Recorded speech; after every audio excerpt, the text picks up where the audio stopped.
sabar orang tua menjadi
Shalom dan selamat pagi. Selamat bertemu kembali melalui renungan harian HKBP Tebet pada hari ini Selasa 4 Juni 2024. Sebelum kita mulai aktivitas kita sepanjang hari ini, mari kita disapa oleh firman Tuhan, tapi sebelumnya mari kita berdoa. Kasih karunia yang daripada Allah Bapa dan juga dari anaknya Yesus Kristus, itulah kiranya yang menguasai hati dan pikiran kamu. Amin. Ayat renungan kita hari ini tanggal 4 Juni 2024 diambil dari Kolose 3 ayat 15. Hendaklah damai sejahtera Kristus memerintah dalam hatimu, karena untuk itulah kamu telah dipanggil dalam satu tubuh, dan bersyukurlah. Demikian firman Tuhan. Saudara-saudara yang dikasihi oleh Tuhan kita Yesus Kristus, ternyata damai sejahtera itu tidak sekedar perlu dalam hidup kita. Kalau sudah tidak ada damai, pasti tidak akan pernah ada terjadi kebaikan di dunia ini. Semua akan berantakan, semua akan rusak, dan semua akan kacau balau. Kapanpun damai itu perlu, dimanapun damai itu perlu, dan untuk siapapun damai itu perlu. Damai perlu bukan hanya untuk waktu-waktu tertentu saja. Damai perlu bukan hanya di tempat-tempat tertentu saja, dan bukan hanya untuk orang-orang tertentu saja.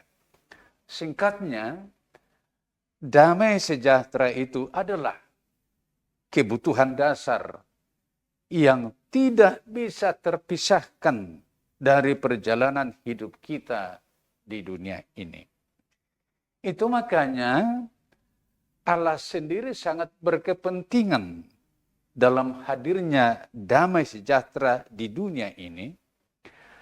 Di saat Yesus lahir, nyanyian para malaikat adalah menggaungkan damai sejahtera. Malaikat menyanyikan demikian, kemuliaan bagi Allah di tempat yang maha tinggi, dan damai sejahtera di bumi. Dalam pengajaran Yesus di khotbah di bukit pun tidak lepas dari damai sejahtera. Yesus mengatakan, berbahagialah orang yang membawa damai, karena mereka akan disebut anak-anak Allah.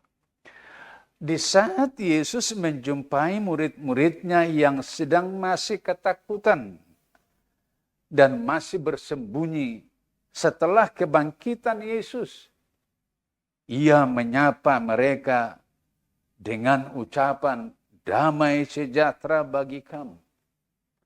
Dan ketika Yesus naik ke surga, dia berkata kepada murid-muridnya, damai sejahtera yang ada padaku, itu yang kutinggalkan bagi kamu. Hal ini semua mau mengatakan kepada kita betapa pentingnya dan betapa tidak terpisahkan damai sejahtera itu dari perjalanan hidup kita di tengah-tengah dunia ini. Demikian Rasul Paulus mengingatkan dan menasihatkan supaya damai sejahtera itulah yang memerintah dalam hati kita masing-masing. Karena untuk tugas damai sejahtera itulah kita telah dipanggil dari antara dunia ini. Mewujudkan damai sejahtera itulah juga yang membuktikan bahwa kita telah benar-benar menjadi orang-orang percaya yang telah memenuhi dan menghargai arti dari panggilan terhadap kita masing-masing.